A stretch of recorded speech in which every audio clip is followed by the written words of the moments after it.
Welcome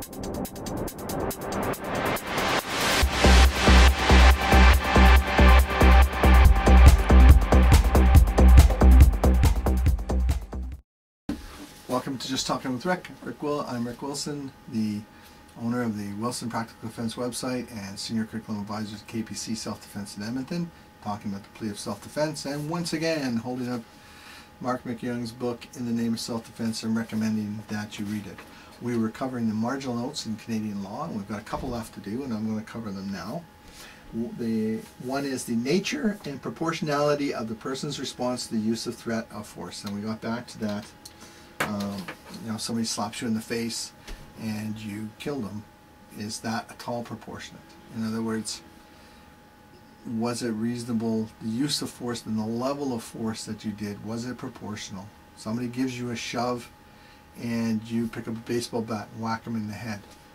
Is that in any way sort of protecting yourself? And you would have to really, really articulate clearly why that level of force, bashing him in the head with a baseball bat for a shove, was justified and reasonable, and you might have a problem.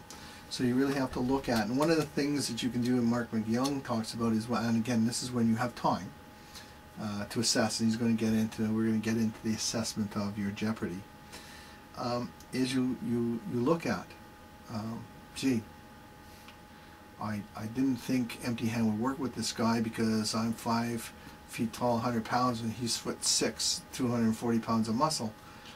I thought I needed something else. So you're going to start talking about why you ended up higher levels of, use of force. You can look at it the other way, which I think is almost better, and I think this is actually the one Mark McYoung recommends, is, the guy gave me a shove, so there was no way I was going to kill him. There was no way I needed to use a weapon to do it.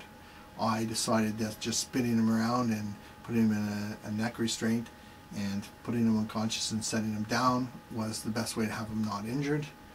So walking yourself down from it, you can say, looked at it, gee, hey, you're right.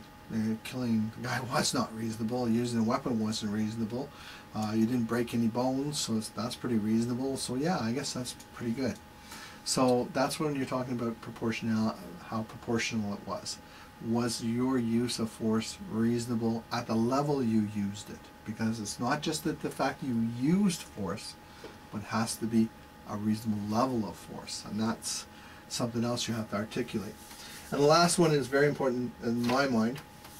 Whether the act committed was in response to a use or threat of force that the person knew was lawful. Okay, got news for you. Police officer says, turn around and I'm placing you under arrest. I'm turning around, cuffing you, and you say no, and he grabs you, spin around, and you clock him one. You say, well, he attacked me, he grabbed me. Certainly not in this country is that going to be a lawful use of force. If they are lawfully required to use force to make you comply and you fight back, that is not self-defense. Simple as that. It's just not. So when we look at all of this, we look at these things for factors of self-defense. Was there a weapon?